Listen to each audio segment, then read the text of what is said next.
Saudara-saudara, kita akan membaca kitab suci bersama-sama dari 1 Yohanes pasal yang ketiga. 1 Yohanes pasal yang ketiga, kita bersama-sama membaca dari ayat yang ke-22 dan 23. Dan apa saja yang kita minta, kita memperoleh daripadanya karena kita menuruti segala perintahnya dan berbuat apa yang berkenan kepadanya. Dan inilah perintahnya itu, supaya kita percaya akan nama Yesus Kristus anaknya. Dan supaya kita saling mengasihi sesuai dengan perintah yang diberikan Kristus kepada kita. Kita berdoa sekali lagi. Kami sudah membaca kitab-Mu, sekarang kami minta Tuhan membuka hati kami, mencelikkan pikiran rohani kami. Sehingga mata kami boleh melihat kemuliaan-Mu, hati kami boleh merenungkan segala perintah-Mu, dan hidup kami boleh melakukan kehendak. Pakailah hamba-Mu yang hina ini, berkati setiap jiwa yang hadir pada pagi. Dalam nama Yesus Kristus, penebus dan juru selamat kami yang hidup, kami berdoa. Amin. Minggu lalu kita telah berbicara bagaimana minta kepada Tuhan sebagai seseorang yang menjalankan perintahnya dan melakukan hal yang berkenan kepada Dia. Saudara-saudara, berkali-kali berkata kepada saudara dari mimbar ini, gereja sekarang terlalu kurang di dalam pendidikan yang disebut teologi doa. The theology of prayer. Sehingga banyak orang hanya mengetahui memakai cara minta-minta untuk memakai nama Yesus Kristus mengganti agama-agama sebelum mereka jadi Kristen. Sehingga di dalam doktrin, di dalam pengajaran yang lain banyak perubahan. Di dalam doa tidak berubah kecuali pakai nama Yesus. Apa bedanya doa orang Kristen dengan doa orang belum Kristen? Jikalau perbedaannya hanya karena diakhiri dengan nama Yesus Kristus, itu merupakan egoisme yang dibawa ke dalam gereja. Itu namanya anthropocentric religion yang memperalat akan nama Yesus. Yang diminta sama. Yang didoakan sama. Tetapi akhirnya dalam nama Yesus lalu mengharapkan semua yang diminta oleh dia itu tidak ditolak oleh Tuhan. Saudara minta Tuhan taat kepadamu, itu namanya doa. Saudara mau Tuhan melayani kamu, itu namanya Tuhan.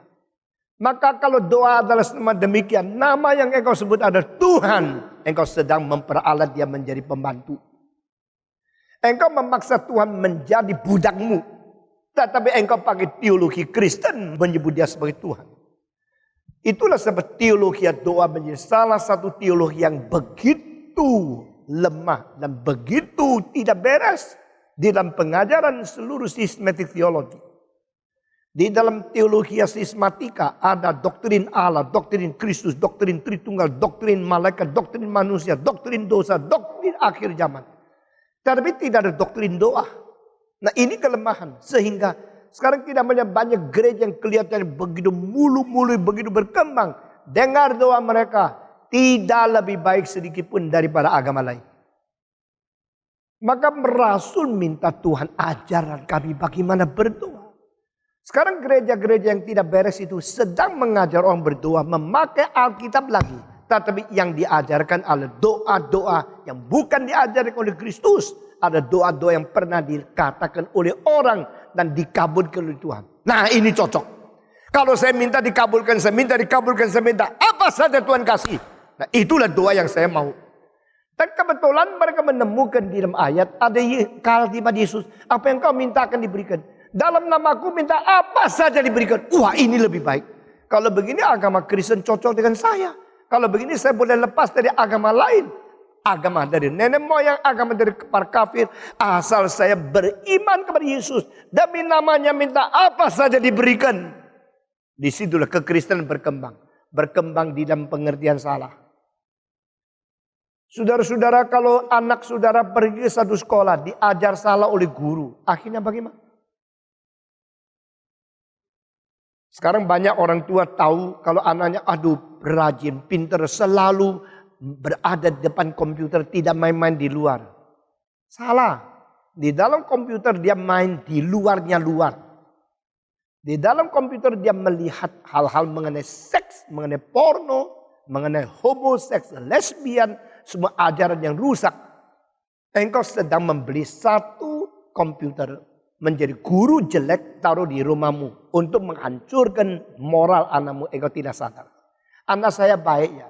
Semua anak kalau berzina tidak kasih tahu mamanya. Karena apa? Dia takut menyakiti mamanya.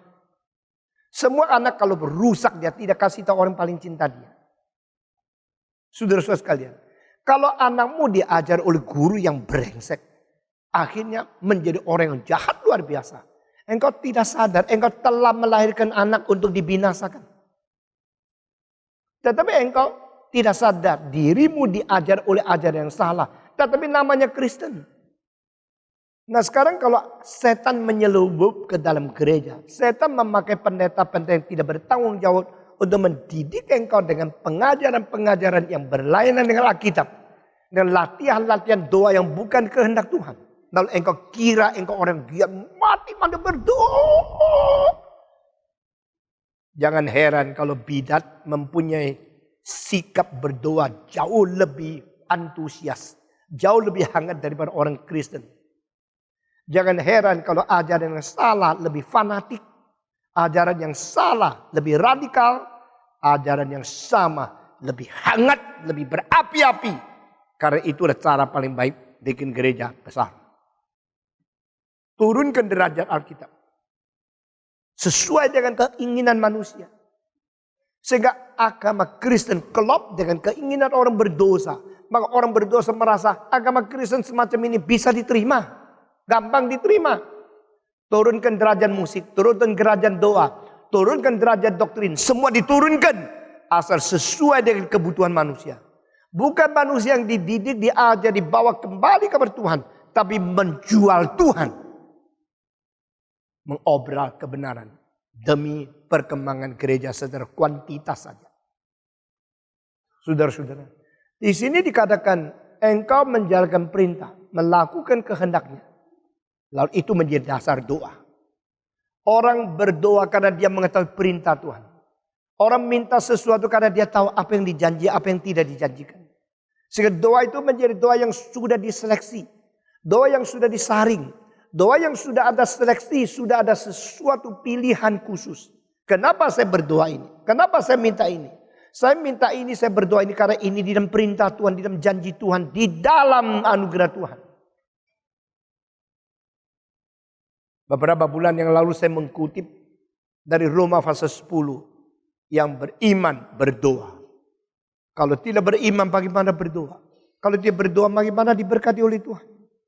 Barang siapa yang menyeru nama Tuhan, diselamatkan.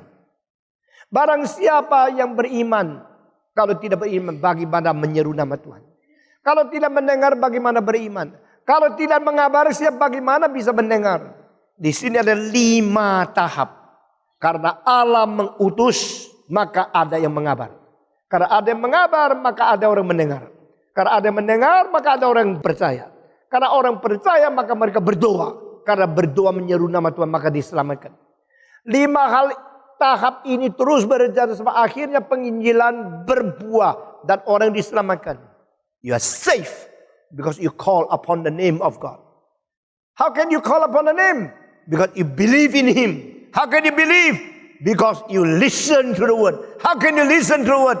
Because somebody preach to you. How can they preach? Because calling of God. Jadi kalau manusia melihat diri selalu dari terakhir. Tetapi teologi lihat reform. Selalu lihat daripada paling dasar. Aku menyeru nama Tuhan. Maka aku diselamatkan. Paulus bilang enggak. Engkau kenapa bisa menyeru nama Tuhan? Karena engkau percaya. Iya betul. Aku percaya. Maka aku bisa menyeru. Jangan sombong. Kenapa kau bisa percaya? Karena engkau dengar. Iman datang dari pendengaran. Iya aku dengar. Orang lain ingin nonton bioskop, saya dengar khotbah, maka saya bisa diselamatkan. Jangan sombong. Kenapa engkau bisa dengar? Karena ada yang mengkhotbahkan. Mulai diam ya. Kalau tidak ada pengkhotbah kau dengar apa? Lalu pengkhotbah yang sombong. Kalau saya tidak khotbah orang tidak bisa dengar. Saya yang hebat. Pemimpin-pemimpin gereja, pengkhotbah yang besar. Selalu mempunyai kesanggupan. Saya paling hebat. Saudara-saudara. Pengkhotbah bisa sombong. Paulus mengatakan jangan begitu. Kau bisa pengkhotbah karena panggilan Tuhan. Jadi akhirnya soli Deo Gloria. Segala kemuliaan kembali kepada Tuhan. Bukan manusia. Pengkhotbah itu tidak ada apa-apanya. Pendengar tidak ada apa-apanya. Yang percaya tidak ada apa-apanya. Yang beriman tidak ada apa-apanya. Yang beriman dan berdoa tidak ada apa-apanya. Karena apa? Karena kita hanya manusia. Sola gratia. Semua anugerah dari Tuhan. Soli Deo Gloria. Semua kemuliaan kembali kepada Tuhan. Amin. Itu. Jadi reform theology melihat dari takhta Tuhan. Tetapi Arminian lihat daripada kegiatan manusia. Di situ saya mengatakan pada waktu seorang berdoa. Kalau dia tidak beriman bagaimana berdoa? Apa itu iman? Iman yaitu pengertian daripada firman. Pengabdian kepada firman. Dan betul-betul mau berjalan taat kepada kebenaran yang diwahyukan sebagai firman. Di situ doktrin. Maka doa berdasarkan doktrin. If you do not have the faith. If you do not believe, how can you pray? Kalau engkau tidak percaya, engkau tidak beriman, bagaimana bisa berdoa? Berarti doa tanpa iman itu doa kafir. Doa yang sesuai dengan doktrin itu doa Kristen. Nah, pada waktu orang mau menarik orang kepada Tuhan. Asal engkau percaya doa apa saja akan diberikan Tuhan. Kutip Alkitab ayatnya perkataan Yesus Kristus kelihatan Alkitabiah sekali. Itu mendidik orang memperalat Alkitab. Untuk melampiaskan nafsu egoisme. Demi memanipulasi firman Tuhan. Dan memperbudak Tuhan Allah. Nah orang demikian cepat. Doa tidak usah diajarkan. Tuhan sembuhkan saya karena Engkau Maha Kuasa. Memakai pengertian Allah Maha Kuasa sebagai alat. Untuk mendikte Tuhan. Kalau Engkau Maha Kuasa Engkau harus melayani aku. Siapa suruh engkau Maha Kuasa? Karena engkau Maha Kuasa, engkau harus kerjakan segala sesuatu. Sekarang buktikan engkau Maha Kuasa. Sekarang saya minta apa? Engkau yang lakukan. Jadi dia bukan mau menaati perintah Tuhan. Dia mau Tuhan taati perintah dia. Ngerti maksud saya? Setiap kali doa berusaha memerintah Tuhan itu sudah kurang ajar. Doa bukan memerintah Tuhan. Doa adalah minta Tuhan memberi kekuatan kepada engkau untuk menjalankan perintah Tuhan. Amin. Doa bukan memerintah Tuhan. Doa adalah menyatakan kerelaan untuk menjalankan perintah Tuhan. Itu doa. Doa bukan merubah Tuhan. Doa adalah minta Tuhan merubah dirimu. Doa bukan dengan kuat kuasa saya menggerakkan dia. Tuhan geraklah. Tetapi doa adalah Tuhan pakai Roh Kudus menggerakkan engkau untuk berdoa. Doa yang menggerakkan Tuhan itu salah. Doa yang digerakkan Tuhan itu betul. Doa yang memerintah Tuhan salah. Doa yang mau menjalankan perintah Tuhan itu betul. Doa yang memaksa Tuhan itu salah. Doa yang memaksa diri taat kepada Tuhan itu betul. Doa yang merubah Tuhan itu salah. Doa minta Tuhan merubah diri kita itu betul. Dan di sini ditambah lagi. Selain doa karena iman, doa karena perintah. Doa karena mau jalankan perintah. Memberkenan akan Tuhan. Maka di sini dikatakan bahwa saudara-saudaraku, jikalau hati kita tidak tunduk kita, maka kita mempunyai keberanian percaya untuk mendekati Allah. Hati kalau tidak menegur, hati tidak menuduh, maka kita lapang, kita lega, kita berkata Tuhan, aku datang kepadamu dengan hati yang leluasa. Dan dikatakan selanjutnya, jikalau hati kita tidak menuduh, kita mempunyai keberanian percaya untuk mendekati Allah. Dan apa saja yang kita minta, kita memperolehnya daripadanya. Karena kita menuruti segala perintahnya. Jadi, pray based on obedience. Berdoa berdasarkan perintah. Berdoa berdasarkan sudah menjalankan perintah. Dan tidak terkurang hati. Aku sudah menjalankan kehendakmu. Aku sudah berkenan kepadamu. Aku hidup dalam segala sesuatu yang terpapar begitu jelas. dan begitu sungguh-sungguh taat kepadamu. Sekarang aku minta. Mungkinkah orang yang minta kepada Tuhan, dia minta karena sudah mengerti perintah lalu sengaja melawan? Tidak. Justru dia sudah mengerti perintah, sudah menjalankan, baru berani minta.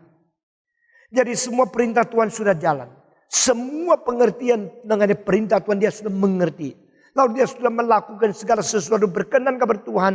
Sehingga semua perintah, semua janji, semua prinsip, semua peringatan dia tahu. Lalu dia datang berdoa, Tuhan beri kekuatan kepada aku untuk jalan sesuai kehendak-Mu. Menjalankan perintah-Mu. Permintaannya sama menjalankan perintah itu klop. Itu doa yang baik. Doa berdasarkan pengertian firman. Berdoa berdasarkan memegang janji Tuhan. Berdoa berdasarkan melakukan kehendak Tuhan. Doa itu tak mungkin tidak diterima oleh Tuhan. Dan doa yang diterima Tuhan tidak tentu Tuhan harus memberikan kepada engkau pada waktu yang engkau mau. Kalau aku minta sesuatu tidak salah. Permintaan saya tidak salah. Tetapi belum waktunya. Tuhan akan suruh saya tunggu. Tidak ada salah kan anak laki-laki minta pisau cukur daripada papanya. Pak, saya mau pisau cukur dong. Papa punya saya juga mau. Papa bilang engkau baru umur 8 tidak perlu. Belum keluar jenggotnya. Diam-diam dulu. Tunggu. Masa umur 8 dikasih pisau cukur. Tidak perlu kan. Tapi anak perempuan mengatakan, papa saya juga mau pisau cukur. Gila lu. Kamu tidak ada jenggot cukur apa? Jadi ada yang dikasih, ada yang tidak dikasih. Yang minta betul. Tapi yang kasih tunda. Kenapa tunda? Belum waktunya. Saudara-saudara itu namanya theology of waiting. Tidak ada di systematic theology lagi. Theology of time. Teologi waktu. Saat. Tepat tidak. Kapan? Tunggu. Sabar. Menanti sampai jadwal yang ditetapkan oleh Tuhan. You mesti nanti. Mesti tunggu. Banyak orang tidak mau tunggu. Akhirnya dosa. Tak karu-karuan dilakukan. Tidak mau tunggu malam pertama. Naik tempat tidur. Sebelum nikah. Kenapa? Karena seks, nafsu yang memimpin engkau. Bukan Roh Kudus yang memimpin engkau. Buat apa? Membiarkan hatimu seumur hidup terus ada teguran tidak habis-habis. Hanya karena engkau tidak mau tunggu. Tuhan mau kasih kok. Tuhan akan kasih yang sempurna. Tidak usah cepat, tidak usah gelisah. Tidak usah terlalu tergesa-gesa. Karena ada unsur tunggu yang engkau harus tahu. Saudara-saudara sekalian, banyak orang di dalam pernikahan menipu pendeta. Sudah tidur-tiduran. Tidak berani ngaku sama pendeta. Menipu orang biasa, dosanya sudah besar. Menipu pendeta, dosa lebih besar. Hanya karena apa? Karena setan kalau sudah bikin engkau berbuat dosa satu kali, dia pasti suruh engkau bohong, suruh engkau menutup dosa dengan dosa. Tidak ada dosa itu satu kali berhenti sendiri. Dosa akan mengakibatkan terus menerus. Demi dosa menutup dosa. Demi lubang menggali lubang menutup lubang. Kita bukan tidak tahu. Banyak orang itu sembarangan hidupnya. Tunggu. Apa yang kau perlu Tuhan akan kasih. Tetapi Tuhan akan kasih pada jalur, pada saat, pada tempat, pada waktu yang ditetapkan oleh Tuhan. Sabar, tunggu. Minta sesuatu sama Tuhan, dah salah. Supaya anak kita minta sesuatu, kita berhak. Tapi kalau minta kelebihan, itu tidak benar. Karena itu tidak baik. Semua yang tepat, itu diberikan menjadi berkat. Yang kelebihan menjadi cilaka. Uang yang boleh engkau terima dengan jalan yang sah, itu menjadi berkat semua. Uang kelebihan menjadi kecilakaanmu. Engkau kalau minta lebih kaya. Selain jalankan perdagangan dengan cara yang beres. Ditambah dengan penipuan. Ditambah dengan pemalsuan. Ditambah dengan pemerasan. Ditambah dengan segala cara yang menyangkal janji. Semua keuntungan kelebihan itu menjadi cilaka. Menjerat engkau sampai ke neraka. Jika engkau tidak diselamatkan. Kalau engkau diselamatkan. Akan membahayakan anakmu, cucumu. Karena uang kelebihan itu kecelakaan. Menjadi kaya jangan sombong. Menjadi kaya tidak terlalu megah. Menjadi kaya tidak mulia. Karena kalau sebagian kekayaanmu adalah dari perampasan, dari pembohongan, itu adalah dosa. Dan pakai uang yang engkau peras orang lain untuk memberikan persembahan kepada Tuhan. Kau kira Tuhan akan senang? Saudara-saudara, saya minta kita semua baik-baik di hadapan Tuhan. Jalan menurut perintah Tuhan. Sehingga doa kita boleh diterima. Sehingga hari-hari kita di dunia boleh memuliakan Tuhan. Sehingga keluarga kita, anak cucu boleh diberkati. Berdoa dan jalankan perintah dikaitkan di sini. Yang kau minta akan diberikan. Karena engkau menjalankan perintah, engkau melakukan hal yang diperkenan oleh Dia. Sesudah itu dikatakan, apakah perintahnya? Minggu lalu saya telah mengupas tentang perintah Tuhan di dalam perjanjian lama. 1, cintailah Allahmu dengan seluruh pikiranmu, dengan segenap tenagamu, dengan sebulan hatimu, dengan seluruh sifatmu. Perintah kedua adalah mencintai sesamamu seperti dirimu sendiri. Ini perintah. Inilah perintah di perjanjian lama. Yang tadinya 10 hukum diperkembangkan menjadi 200 lebih. Akhirnya menjadi 600 lebih. Oleh orang Israel. Oleh ahli Taurat. Lalu Tuhan menyimpulkan mengatakan. Yang pertama. Hear ye Israel. Your God is the only God. Allahmu adalah Allah yang esa. Allah yang Maha Esa. Cintailah Dia dengan seluruh sifat. Seluruh hati. Seluruh jiwa. Seluruh tenaga. Sebulat hatimu mencintai. Dan mencintai sesama. Orang yang hadap Tuhan beres, hadap manusia beres. Tidak mempermalukan Allah, tidak merugikan orang lain. Orang itu akan berdoa dengan baik-baik. Dan dia akan berdoa diperkenan oleh Tuhan. Dia akan diberikan oleh Tuhan permintaan yang sesuai dengan perintah yang dilakukan.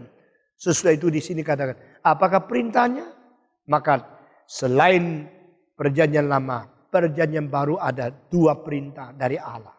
Pertama, Allah Bapa memerintahkan seluruh dunia taat dan percaya kepada Allah Anak. Kedua, Allah Anak memberikan perintah kepada kita untuk saling mengasihi. Dan sesudah ini dilakukan dengan kekuatan menjalankan perintah yang terakhir, memberitakan Injil kepada seluruh dunia. Ini semua perintah perjanjian baru. Dari manakah kita melihat Allah memerintahkan anaknya? Allah 2 kali memecahkan langit. Membuka langit. Dan berkata, inilah anakku, dengarlah akan dia. Engkau turutilah anakku. 2 kali. 1 kali pada waktu Yesus dibaptiskan. 1 kali lagi pada waktu Yesus mentransfigurasi. Merubah wajah. Dan menyatakan kemuliaannya kepada ketiga murid yang paling dekat dengan dia.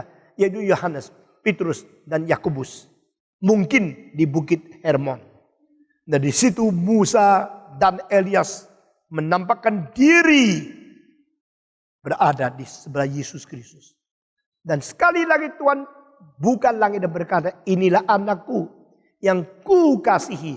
Dengarlah olehmu akan dia. Saudara-saudara. Jadi anak Allah diberikan kesaksian oleh Allah Bapa. Nanti di pasal 5 ayat ke-9 muncul lagi. Kita baca dulu. Nanti sampai pasal 5 saya memberikan penjelasan yang lebih lagi. Pasal 5 1 Yohanes ayat ke-9. Dikatakan kita menerima kesaksian manusia. Tetapi kesaksian Allah lebih kuat. Sebab demikianlah kesaksian yang diberikan Allah tentang anaknya. Barang siapa percaya kepada anak Allah, dia mempunyai kesaksian itu di dalam dirinya. Barang siapa tidak percaya kepada Allah, ia membuat dia menjadi pendusta. Karena ia tidak percaya akan kesaksian yang diberikan Allah tentang anaknya. Saudara-saudara, dalam Alkitab Allah tidak usah disaksikan oleh manusia. Allah bersaksi kepada anaknya. Dan anak bersaksi kepada bapaknya. Kita mengenal Allah karena melalui Kristus. Kita mengenal Kristus karena melalui Roh Kudus. Kita mengetahui pekerjaan Roh Kudus karena wahyu kitab suci. Jadi kitab suci adalah self-sufficient writing. Sesuatu tulisan yang ada satu sifat self-sufficient.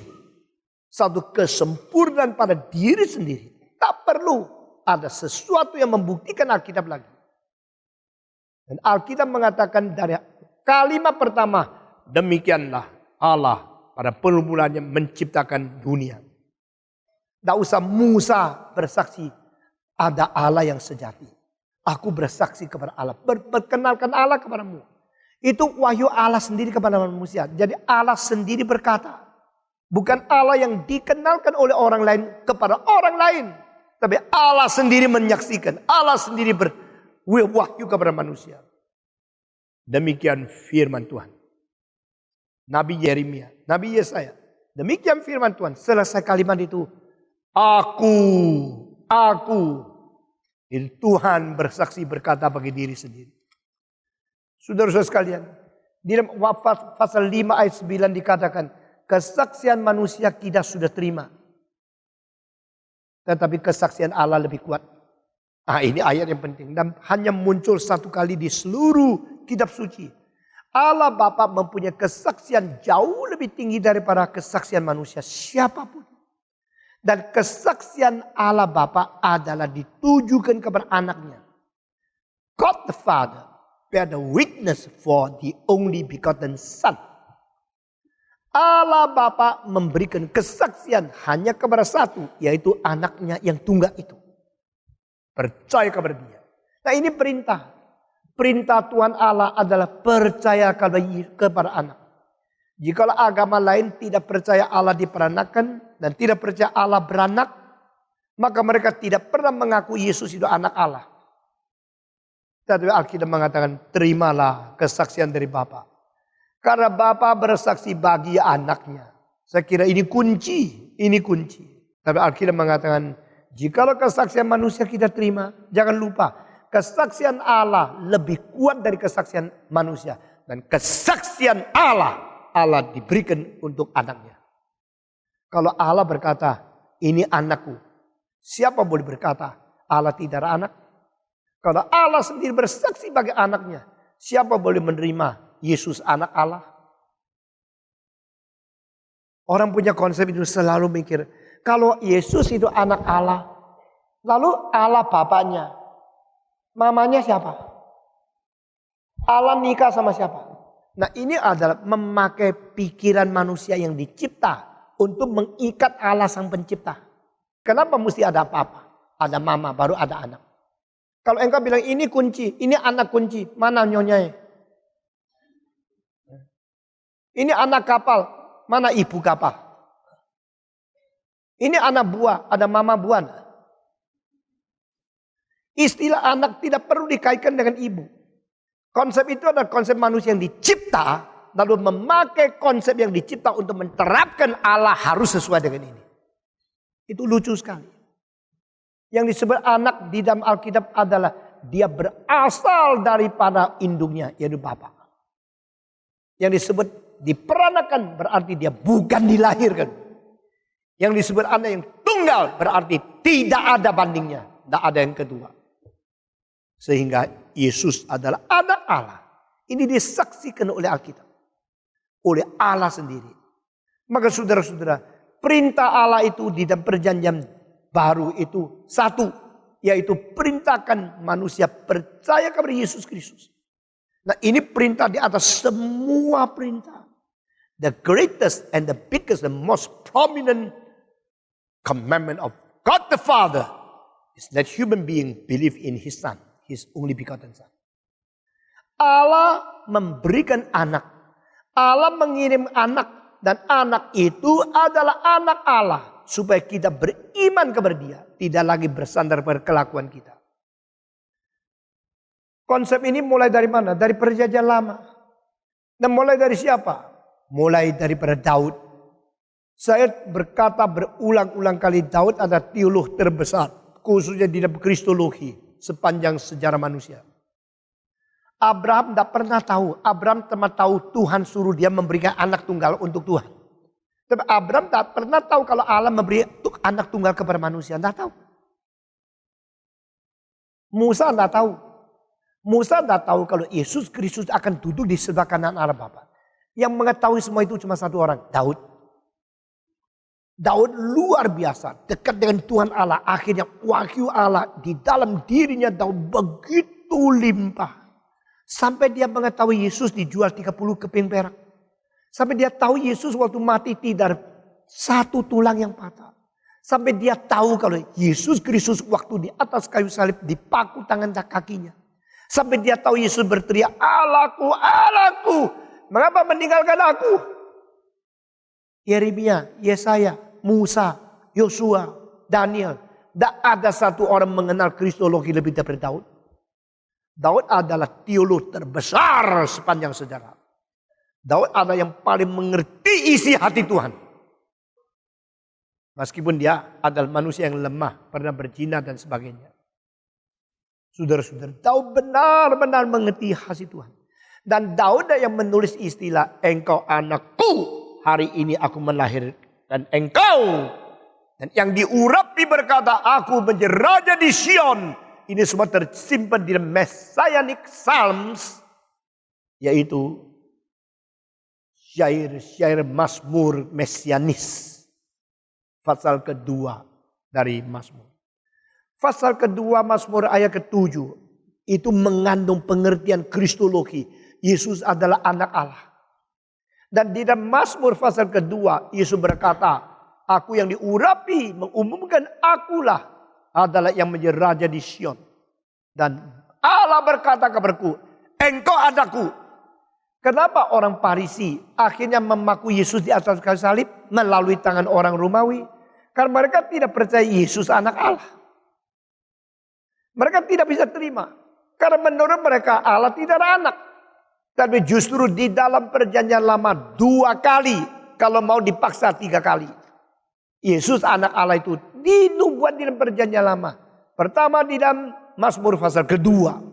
Dan kedua kali lagi adalah di dalam Amsal Sulaiman. Amsal Sulaiman pasal terakhir mengatakan, siapakah nama Allah kau tahu tidak? Dan siapakah nama anaknya kau tidak? Nah, di situ anak Allah dimunculkan. Maka orang Israel itu begitu ribuan tahun membaca kitab suci, mempelajari. Tapi konsep mereka sudah menutup untuk tidak menerima Allah ada anak. Demikian orang Islam tidak bisa terima konsepnya itu sudah eksklusif, sudah tutup. Orang yang menutup konsep seumur hidup tidak akan maju. Banyak orang itu terus belajar tapi bisa mengerti. Karena mati, konsep itu sudah tertutup menjadi satu sistem eksklusif. Sistem terbuka dan sistem tertutup, ini 2 sistem belajar. Sistem tertutup itu membuat engkau menseparasi dirimu daripada segala kemungkinan untuk merubah kamu. Dan engkau takut dirubah oleh orang lain. Itu namanya dipengaruhi oleh keadaan traumatic exclusiveness. Kalau saudara pernah 1 kali mendapatkan seorang pembantu yang jelek, mulai hari itu engkau tidak mau pakai pembantu. Karena engkau sudah tutup kemungkinan rumahmu dimasuki pembantu. Karena 1 pembantu, engkau menjadi dia kriteria untuk menilai semua orang itu jahat. 1 kali engkau dicuri atau ditipu, engkau mulai benci kepada semua orang model itu. Karena model itu pasti pencuri. Itu namanya sistem tertutup. Orang yang tidak bisa terima Yesus ada anak. Padahal akhir tulis, ini anak. Yesus berkata, yang berkata kepadaku adalah Allah. Hari ini aku melahirkan engkau. Sistem itu disingkirkan, dibuang. Nah saudara-saudara, siapakah nama dia yang menciptakan langit dan bumi? Siapakah nama anaknya? Tahukah tidak? Ini 2 kali jelas di dalam perjanjian mengenai anak. Allah Bapa akhirnya di dalam dunia ini terus melangsungkan sejarah dan memberi kepada manusia satu perintah. Believe in him. Obey him. This is my only beloved son. Have faith on him.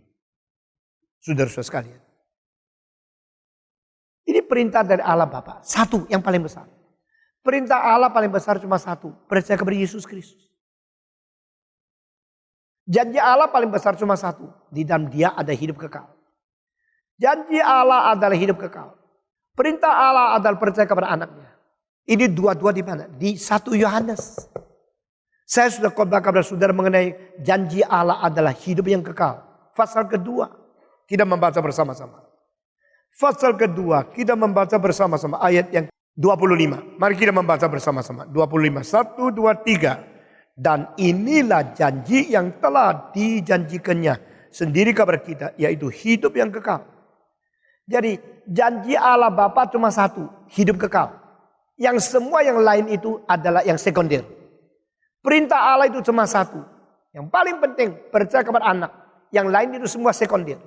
Nah kalau engkau bisa menangkap yang paling prinsip, yang paling dasar, yang paling besar ini. Engkau mengetahui isi hati Tuhan. Tuhan mau kita apa? Mau kita percaya Yesus Kristus. Kalau percaya Yesus Kristus, taat kepada Dia. Bagaimana taat? Jalankan perintah. Kalau jalankan perintah menyatakan kasih, maka mengikuti teladan Yesus. Akhirnya semua perintah Allah itu dilakukan. Satu, mencakup semua. You believe in Jesus Christ, you follow Him, you obey Him, and you take Him as your example. So all the commandments of God will be accomplished in your life.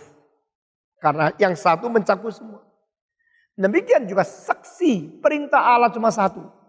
Perintah Allah cuma satu, percaya kepada anak, taat kepada Dia, ikut teladannya, jalan di dalam kehendaknya. Dan janji Allah cuma satu, hidup yang kekal. Di mana? Di dalam Kristus juga. Jadi melalui kiriman Kristus, memberikan janji kekekalan, maka perintah dan janji itu menjadi satu. Saudara sering mendengar saya mengatakan tidak ada perintah yang tidak mengandung janji, tidak ada janji yang tidak mengandung perintah. Jika Allah memerintahkan, pasti kasih janji. Jika Allah berjanji, pasti ada perintah. Di dalam perintah itu pasti mengandung janji. Di dalam janji pasti mengandung perintah. Ini prinsip Tuhan Allah. Pergi ke seluruh dunia, kabarkan Injil kepada segala bangsa. Ini perintah bukan? Pergi ke seluruh dunia. Perintah bukan? Maka aku akan menyertai engkau sampai kesudahan alam. Itu apa? Janji. Perintah, janji.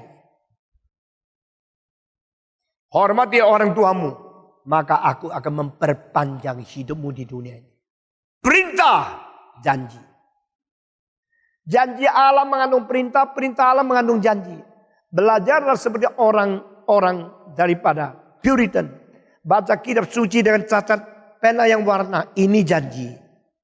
Umpama tinta biru menggariskan semua janji.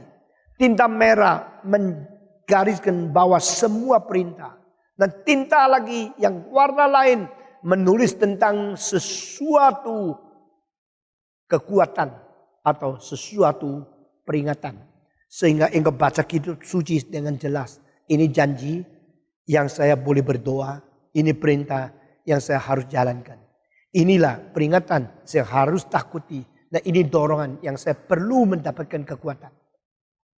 Dengan demikian kerohanian kita majunya itu lebih teliti, lebih teratur, dan lebih disiplin. Saudara-saudara sekalian, puji Tuhan, Allah memberikan satu perintah, percaya kepada Yesus Kristus. Dan Allah memberikan satu janji, di dalam Kristus mendapat hidup yang kekal. Di dalam perintah ada janji, di dalam janji ada perintah. Kalau Allah berjanji memberikan hidup kekal kepada kita, maka Dia mengatakan inilah janjiku. Perintahnya apa? Percaya kepada Yesus Kristus. Kalau Allah memberikan janji kepada kita, ada perintahnya. Sebaliknya, Allah memberikan pemerintahan. Engkau percaya kepada Yesus Kristus, janjinya. Engkau dapat hidup kekal. Sama. Lalu sekarang melihat, setelah seluruhnya di dalam Kristus menjadi suatu kombinasi dari perintah dan janji sebagai anak Allah. Lalu Yesus Kristus memberikan perintah apa kepada kita? Dua. Di dalam perjanjian lama dua perintah minggu lalu sudah kita katakan. Sekarang saya katakan di dalam perjanjian baru dua perintah dari Yesus Kristus. Yesus memerintahkan apa? Ke dalam dan keluar. Ke dalam, kasihilah satu dengan yang lain. Love one another. Ini tercantum di dalam Yohanes pasal 13 ayat 34 dan 35. Lalu perintah yang kedua adalah pergi ke seluruh dunia kabarkan Injil bagi segala bangsa. Amanat agung.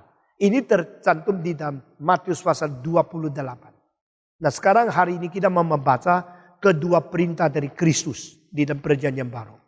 Kita membaca bersama-sama dari Yohanes pasal 13. Kita membaca ayat 34 dan 35. Injil Yohanes 13, 34. Aku memberikan perintah baru kepadamu, yaitu supaya kamu saling mengasihi. Sama seperti aku telah mengasihi kamu, demikian pula kamu harus saling mengasihi.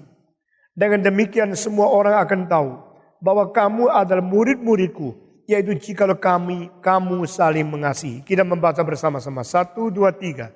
Aku memberikan perintah baru kepada kamu, yaitu supaya kamu saling mengasihi. Sama seperti aku telah mengasihi kamu, demikian pula kamu harus saling mengasihi. Dengan demikian semua orang akan tahu bahwa kamu adalah murid-muridku, yaitu jikalau kamu saling mengasihi. Kapankah Yesus memberikan perintah ini? Pada permulaan dia mengabari Injil? Tidak. Pada hari terakhir. Setelah dia memberikan perintah ini, besoknya dia dipaku di atas kayu salib.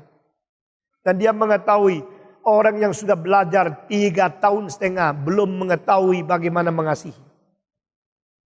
Saudara-saudara, pendeta sukar mencintai pendeta. Majelis sukar mencintai majelis. Anggota sukar untuk mencintai anggota. Sama-sama Kristen saling mengasihi susah sekali. Karena apa? Ada konflik of interest. Nah, kalau sama-sama menjadi pendeta, ketakutan disaingi mulai sulit mengasihi. Sama-sama berdagang, takut orang lain lebih kaya dari kamu, sulit mengasihi.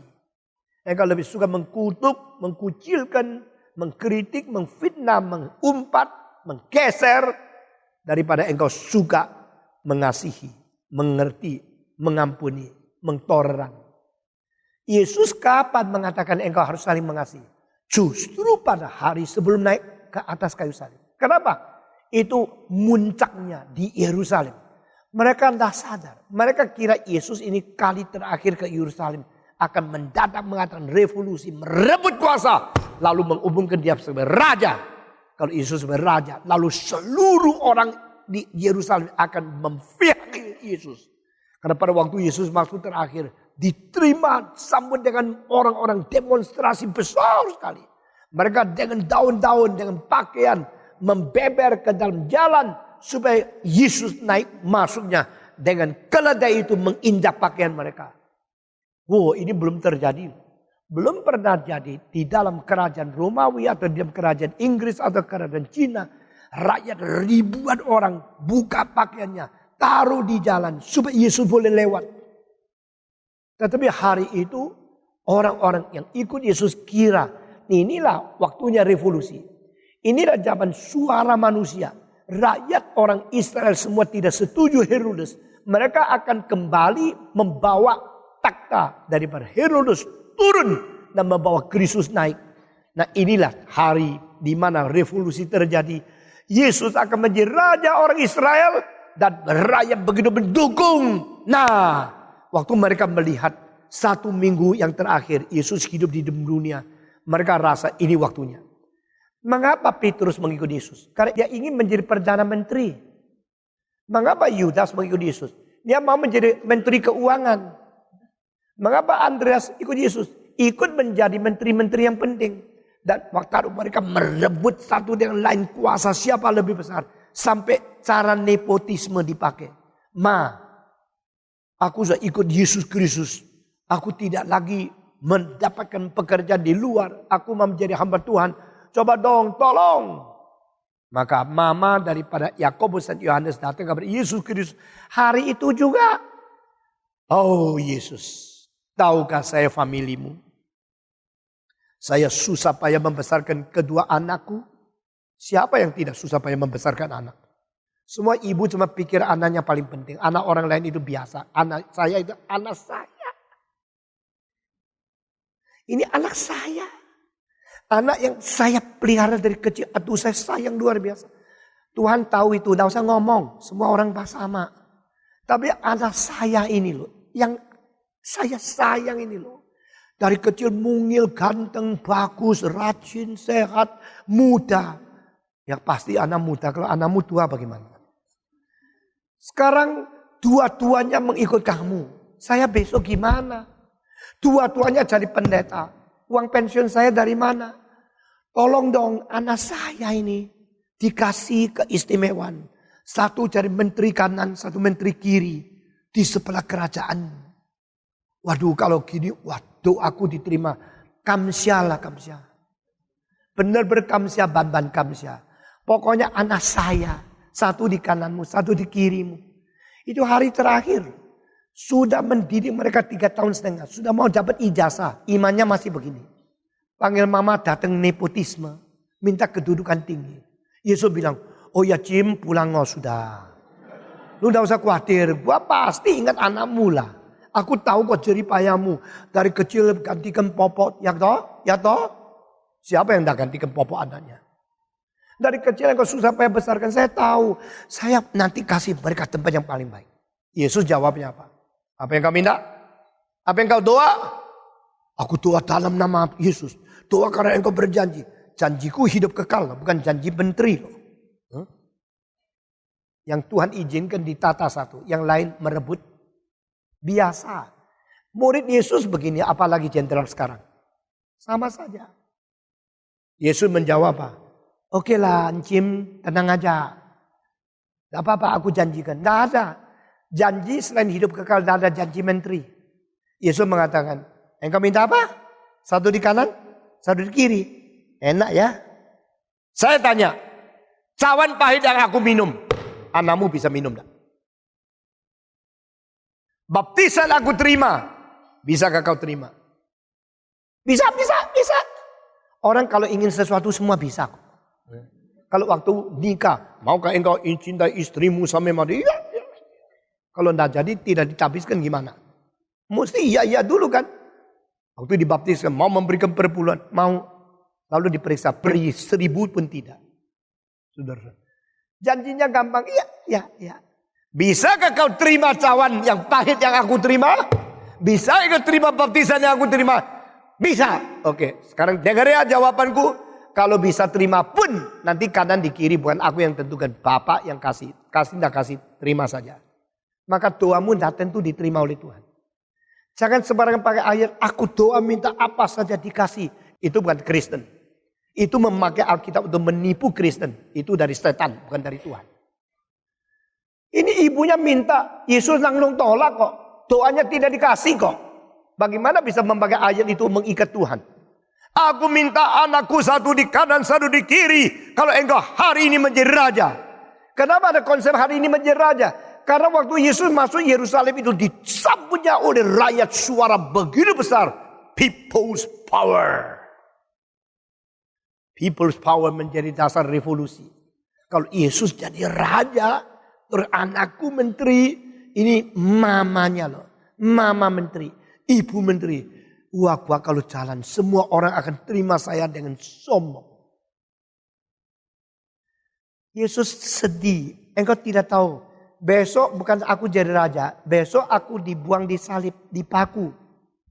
Aku akan ditembus dengan paku yang besar. Akan mengalirkan darah sampai mati. Engkau tidak tahu. Engkau masih rebutan. Malam itu Yesus memberikan perintah ini. Mengasihi satu dengan lain. Tak gampang. Mengasihi satu dengan lain. Saudara-saudara, pernahkah engkau mengkoreksi dirimu? Mengetahui kalau dirimu tidak ada kasih, hanya ada benci. Engkau selalu melihat kelemahan orang lain. Saya punya kelemahan, selalu melihat kebaikan orang lain. Kelebihan orang lain, sehingga kurang pintar. Tapi saya kira Tuhan akan mengampuni semua kesalahan saya. Kalau saya lihat hanya kebaikan orang lain. Kalau biasakan diri melihat kejelekan orang lain, curiga orang lain dan sebagainya. Saya susah minta pengampunan. Karena banyak hal yang saya tidak sadar salah saya. Tapi kalau saya salah, lebih banyak lihat kebaikan orang lain. Tidak banyak lihat kekurangan orang lain. Itu kesalahan akan otomatis diampuni oleh Tuhan. Karena saya tidak membenci orang. Saudara bisa membandingkan ini. Kalau engkau mempunyai curiga, niat jahat, membenci orang, kurang percaya kepada orang lain. Dan engkau anggap itu benar. Engkau tidak akan mengaku dosa yang kau tidak sadar. Dan dosa semacam itu sulit diampuni kalau itu mengandung benci, mengandung negatif. Sedangkan kalau engkau kelebihan, melihat kelemahan orang lain itu tidak sadar. Melihat kebaikan orang sadar. Maka engkau lebih banyak menikmati, menghormati orang lain. Akhirnya mungkin lebih gampang ditipu. Lebih gampang itu jatuh dalam kesalahan. Karena terlampau percaya sama orang lain. Ini adalah semacam kelemahanmu. Tapi kelemahan ini gampang diampuni oleh Tuhan. Karena engkau tidak berniat jahat. Saya kira kita mesti membandingkan semua kelemahan manusia. Lalu kelemahan di dalam sifat positif dan negatif itu lain. Yesus mengatakan ngasihi orang lain. Saling mengasihi. Saling mengasihi itu perintah. Sehingga gereja mempunyai ciri khas berbeda dengan semua organisasi di luar. Karena gereja mempunyai cinta kasih. Saya berkata hati-hati loh. Hati-hati loh. Di dalam pembangunan gedung gereja. Luar biasa. Setan akan menyerang. Banyak gereja sebelum dibangun semua berdoa, minta Tuhan kasih uang, kasih kecukupan, kasih bisa bangun.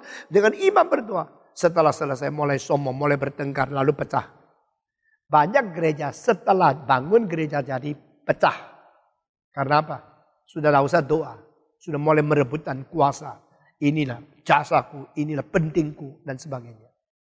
Jangan main-main. Meskipun saya orang yang kurang pengalaman. Sedikitnya saya sudah mengamati hidup gereja 50 tahun.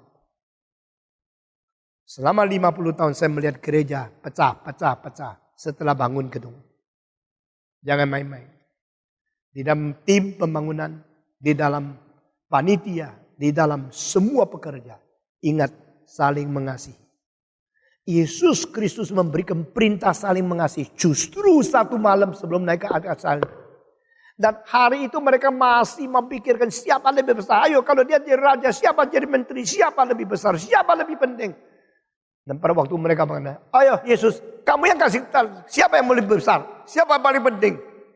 Yesus menjawab, jikalau engkau ingin menjadi besar, jadilah budak di antara orang lain semua. Nah, ini prinsip Alkitab. You want to be big, you want to be the leader, that's good. Ambisi pribadi pernah dilarang oleh Tuhan. Dengar kalimat ini ya.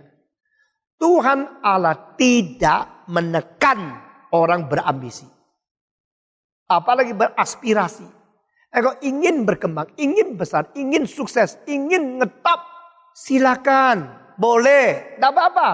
Tapi di dalam ingin menjadi besar, ditanya motivasimu itu apa? Yeremia berkata kepada Baruk, engkau tidak boleh mengusahakan sesuatu yang besar bagi dirimu. You want to be big? That's okay. You want to be big for you yourself? No. Nah, Alkitab jelas. Kita mau menjadi besar, dah salah. Kita minta usaha kita maju, dah salah. Kita minta kita sekolah mengetop, dah salah. Tapi mengetahui ya, kalau 50 orang di satu kelas semua mengetop, tidak mungkin. Masa ada 50 yang ngetop. Di dalam kelas ini ada juara. Siapa juaranya? Semua juara. Gendeng itu. Ya cuma satu yang ngetop. Yang lain tak mungkin ngetop. Kalau yang tak mungkin ngetop, engkau bisa enggak bersyukur kepada Tuhan kalau orang lain lebih tinggi daripada kamu. Itu tidak gampang. Di situ menguji cinta kasihmu di mana. Orang yang iri hati, tidak ada cinta. Orang yang benci, tidak ada cinta. Orang yang fitnah, tidak ada cinta. Orang yang mengumpat, tidak ada cinta. Orang yang pura-pura tidak cinta. Cinta kasih harus menyingkirkan unsur benci, unsur iri, unsur jahat, unsur egois. Baru ada cinta. Wah, ini kalau ditelusuri lagi, pelajaran ini terlalu besar. Tapi ini perintah. Kalau diperintah masa kita tidak jalankan? Kalau kita tidak jalankan berarti kita berani melawan perintah Tuhan. Apakah kita masih orang Kristen? Tapi saya minta maaf. Banyak pendeta yang melawan perintah Tuhan. Tidak mengasihi orang. Banyak majelis yang melawan perintah Tuhan. Banyak orang Kristen melawan perintah Tuhan.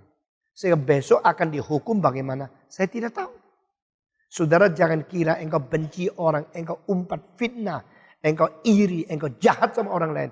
Engkau akan lolos. Karena Tuhan berkata. Jikalau kamu saling mengasihi. Maka semua orang tahu engkau pengikut aku. The only proof that you are Christian is your love to others. Masih ingat God hold Ephraim blessing? Masih ingat 3 cincin? Masih ingat tidak? Minggu lalu saya berkata, seorang Jerman mengatakan di dalam drama yang nama Nathan the Wise, the one act drama. Cincin itu mengandung kuasa. Sungguh-sungguh bisa mencintai Tuhan, cinta sesama. Tetapi 3 cincin sama besar. 3 cincin sama berat, sama warna. 3 cincin dulu sama. Lalu bagaimana bisa membuktikan yang asli mana, yang palsu yang mana? Lessing mengatakan, we cannot trace the history. We cannot prove. Jadi di dalam metode comparison dari agama, dari Lessing, tidak ada kemungkinan manusia menelusuri sejarah dan mengetahui siapa yang benar. Dan dia mengatakan 3 cincin itu adalah Kristen, Islam, dan Yahudi. Kristen mengatakan kitab suci saya dari Allah. Islam mengatakan Al-Quran dari Allah. Orang Yahudi mengatakan, sayalah agama satu-satunya dari Allah. Masing-masing menyatakan diri paling benar, silakan. Tidak bisa ditelusuri yang mana benar menurut sejarah. Ini Lessing, bukan saya. Tapi Lessing mengatakan, coba lihat, dia bisa cinta Tuhan sungguh-sungguh enggak? Dia bisa cinta manusia sungguh-sungguh enggak? Kalau dia betul-betul bisa mencinta Tuhan sungguh-sungguh, betul bisa mencintai sesama manusia sungguh-sungguh, dia mempunyai cincin yang asli. Tidak usah bukti, tidak usah debat, tidak usah marah, tidak usah pakai argumen lagi. Itu adalah satu-satunya bukti. Sebenarnya ini dari Alkitab. Yesus berkata, kalau engkau saling mengasihi, orang semua akan mengetahui kamu pengikut aku. Kalau engkau saling mengasihi, semua mengetahui kalau engkau muridku. Tanda siapa murid Yesus Kristus di dalam Alkitab cuma 3. Tapi di sini salah satu yang paling penting. To prove that you are the true follower of Jesus Christ. To prove, to be the evidence that you are the true disciple of Jesus Christ. You can love others. Engkau bisa mencintai orang. Kalau orang salah sama engkau bisa mengampuni. Kalau orang memfitnah engkau bisa mentoleran. Kalau orang benci sama engkau bisa membalas dengan cinta kasih. Kalau bisa, di seluruh dunia engkau tidak ada musuh. Itu keagungan daripada pribadi. Itulah Yesus Kristus. Saya sering gurau sama orang. Aduh, darah saya AB, saya paling jengkel. Waktu saya tahu darah saya AB, saya jengkel sama diri sendiri. Kenapa? AB darahnya tidak bisa tolong orang lain. Betul gak? Saya sangat rindu Yesus. Yesus darahnya O. Orang kau tahu darah Yesus O. Darah Yesus mengampuni segala dosa orang. Bisa dipakai oleh semua. Itu O kan? Nah saudara-saudara, itu semua gurau. Tapi Yesus satu-satunya yang tidak pernah membenci siapapun. Orang tidak baik sama dia, dia mengampuni. Orang menusuk dia keluarkan darah untuk menjadi pengampunan. Itu namanya Kristus. Kalau engkau saling mengasihi, engkau Kristen. Engkau tidak saling mengasihi, engkau tidak tanda Kristen. Kedua, Yesus mengatakan pergi ke seluruh dunia. Beritakan Injil kepada segala bangsa. Ini perintah. Jadi perintah Allah, cintailah Allahmu dan sesama. Perintah Yesus Kristus, saling mengasihi dan mengabar Injil. Ini perintah. Engkau mencintai Tuhan. Jika engkau sungguh-sungguh mencintai Tuhan, jalankanlah perintah Tuhan. Mau? Mari kita berdoa. Bapa di dalam surga, kami berterima kasih untuk segala pengajaran yang penting, segala janji yang mengandung perintah, dan segala perintah yang mengandung janji, di mana kami pelajari dari firman-Mu. Kami bersyukur karena Allah Bapa mengirim anak dan memerintahkan umat manusia percaya kepada Dia. Kami bersyukur karena Kristus memberikan perintah supaya kami saling mengasihi di dalam dan mengabar Injil di luar, sehingga kami boleh menjadi saksi bahwa kami pengikut Tuhan yang sungguh-sungguh. Dengar doa kami, diberi kekuatan kepada kami supaya kami boleh menjadi murid Tuhan yang sesuai kehendak Tuhan, yang berkenan di hati Tuhan, yang boleh menjadi saksi Tuhan di dalam dunia. Terimalah kami, berkati kami masing-masing. Dalam nama Yesus Kristus kami berdoa. Semua tenang sejenak, semua minta Tuhan beri kekuatan kepada kita untuk menjalankan perintah Tuhan. Mari kita buka suara berdoa. Kiranya Tuhan memberi kekuatan kepada kita untuk menjalankan perintah Tuhan, saling mengasihi dan memberitakan Injil. Mari kita berdoa, semua buka suara berdoa. Bapa di dalam surga, kami berterima kasih untuk perintah-Mu. Kami berdoa untuk penyertaan-Mu. Kami berdoa untuk peringatan-Mu. Kami berdoa untuk pencerahan Roh-Mu yang kudus. Beri kekuatan kepada kami untuk menjadi orang yang menjalankan perintah Tuhan. Dengar doa kami Tuhan. Kami berterima kasih. Kami serahkan diri kami ke dalam tangan Tuhan. Dalam nama Yesus Kristus, penebus dan juru selamat kami yang hidup. Amin.